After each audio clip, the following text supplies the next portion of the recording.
আজকে আমি আছি অনেক অনেক অনেক বেশি খুশি, কারণ এই যে আমার মায়ের জন্য যে ছোট্ট বাড়িটা আমি বানাচ্ছিলাম, আজ সেই ছোট্ট বাড়িটারই হচ্ছে প্লাস্টার। সত্যি বলছি, এটা দেখে আমি এতটা খুশি হয়েছি যে আমি সারাদিন শুধু হাঁ করে বাড়িটার দিকে তাকিয়েই বসেছিলাম। আর আমার থেকে অনেক অনেক অনেক বেশি খুশি হয়েছে আমার মা। মায়ের ইচ্ছা আজ পূরণ হয়েছে। তাই বলে মেয়েদের নাকি নিজস্ব কোনো ঘর হয় না, তাই আমি আমার মাকে নিজের ঘরে দিলাম। ভবিষ্যতে যদি ভাইয়ের বউ মাকে বের করে দেয়, জানি আমি এখানে বেশি দিন থাকবো না, এটা আমি মাকে করে দিচ্ছি। এটা মায়ের মা থাকবে, এটা মায়ের ঘর। ভাই কোনোদিন এটা বলতে পারো না মা বেরিয়ে যা, তাহলে কি ভাই বলবে তুমি বেরিয়ে যাও, তোমার জোর থাকবে। এটা তুমি বেরিয়ে যাওয়ার ঠিক করে দিয়েছে, তুমি বেরিয়ে যাচ্ছে, বউকে বলবো। এখানটা এখন কাজ চলছে। এতদিন বলছিল যে ওর একটা ভালো ইয়ে নেই, মানে ভবিষ্যতে যদি ভাই বের করতে কোথায় থাকবে। এখন তো ওরকম হচ্ছে, তার জন্য এই যে মায়ের জন্য একটা ঘর বানিয়ে দিয়েছি। তাই বলে মেয়েদের নিজস্ব ঘর হয় না, মা একবার নিজের করতো। হ্যাঁ মা, এটা শুধু তোমার ঘর। কি বল বাচ্চা আমি সেই মুহূর্তে হাঁ করে মায়ের দিকে তাকিয়েছিলাম আর মনে মনে ভাবছিলাম, ঠিক এরকম ভাবেই আমি যেন সারা জীবন তোমার মুখে হাসি ফোটাতে পারি মা। মানে আমার একটা জেদ ছিল যে আমার মা যখন কথাটা বলেছিল যে নিজের কোনো ঘর হয় না, নিজের কিছু হয় না, সেই দিন থেকে ভেবেছি যে না, আমি মাকে একটা নিজের ঘর করে দেখাবোই। এই যে এটা যে মায়ের ঘর, খুব বড় নয়, ছোট, খুব বড় কিছু করতে পারিনি, বাট যেটুকু পেরেছি মানে থাকার মতো বটে আর কি। যে হ্যাঁ, মা আব্বু ভালো করে থাকতে পারবে। কোনোদিন ভাই বা ভাইয়ের বউ, ভাই না বললে ভাইয়ের বউ হয়তো বলতে পারে ভবিষ্যতে, না জানি এটা বলতে পারে যে বেরিয়ে যাও ঘর থেকে, কোনোদিন বার করতে পারে না। কারণ আমি না এটা আব্বুর একটা টাকা নিয়েছি, ও বলতে পারবে না যে হ্যাঁ আব্বুর টাকা, না কোনো কিছু। আমি আমার নিজের টাকায় সব হয়েছে তোমাদের ভালোবাসা, মানে তোমরা সাপোর্ট করেছে, তার জন্য আমি এটা পেরেছি। থ্যাংক ইউ তোমাদের সবাইকে। এরকম করেই যেন আমি আমার মায়ের প্রত্যেকটা স্বপ্ন পূরণ করতে পারি, ব্যাস এতটুকুই। আল্লাহর দয়ায় আমি যে আমার মা আব্বুর জন্য এই সামান্য কিছু করতে পেরেছি, এটাই তো আমার কাছে অনেক বড় ব্যাপার। যদিও বাবা মায়ের ঋণ কোনোদিনও শোধ করা যায় না, তবে কেন জানি না আনন্দে আর চোখে জল চলে আসলো। কতটা মন থেকে যে ভালো লাগে আমি বলে বোঝাতে পারবো না। চোদ্দ অটোমেটিক পানি চলে আসছে ওখানে।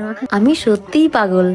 যেদিন এই ঘরটা আমি পুরোটা বানিয়ে দিতে পারবো, মাকে একদম দিতে পারবো, সেদিন আরো আমি শান্তি পাবো। কত মানুষের কত খারাপ কথা, কত কিছু কত কিছু কত কিছু, এটা দিন নাটক করছো, এটা ওটা করছো, শুধু আমি জানি, আমার ফ্যামিলি জানে যে আমি কতটা কষ্ট করে। এখন মনে হয় আমি মরেও শান্তি পাবো।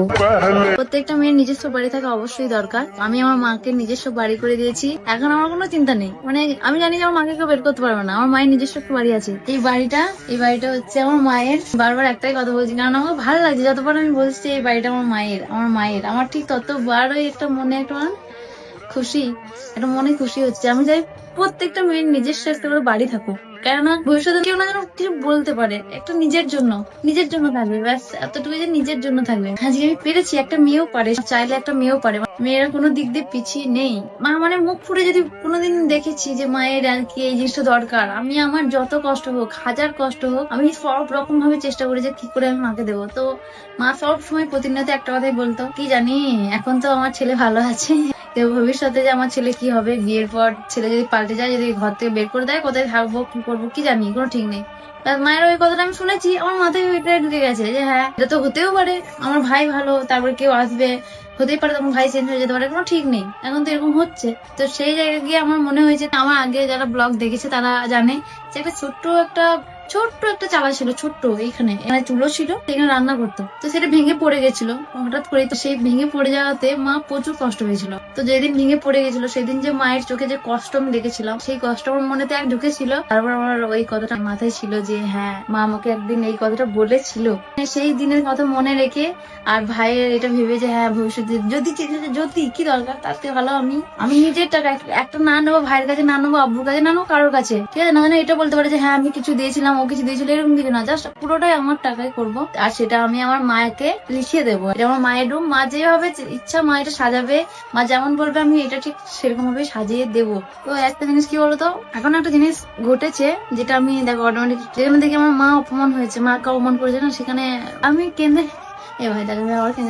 জানি না কেন আমি আমার মনের কষ্টটাকে লুকিয়ে রাখতে পারি না। যেখানে আমার মাকে মানে ডাইরেক্ট অপমান করতে পারেনি, কিন্তু করেছে আর কি, এরকম ইনডাইরেক্ট বলে না, ওই ঘরটা মানে মনে হয় কথাগুলো তো ইকো হচ্ছিল, তার জন্য আমি আমাদের এই ঘরটাতে এলাম। মাকে আমার সামনে, মানে ভাবো যে কোনো সন্তানের সামনে যদি কারোর মাকে অপমান করা হয় বা কিছু করা হয়, ইনডাইরেক্ট, মানে ডাইরেক্ট নয়। জিনিসটা মানে কতটা খারাপ লাগে। আমার সঙ্গে ঠিক ওটাই ঘটেছে, আমার মাকে ইনডাইরেক্ট অপমান করা হয়েছে। তো সেই মুহূর্তে আমি কিছু বলতে পারিনি, কি বলবো, আমি তো আমার কাছে তো কিছু নেই।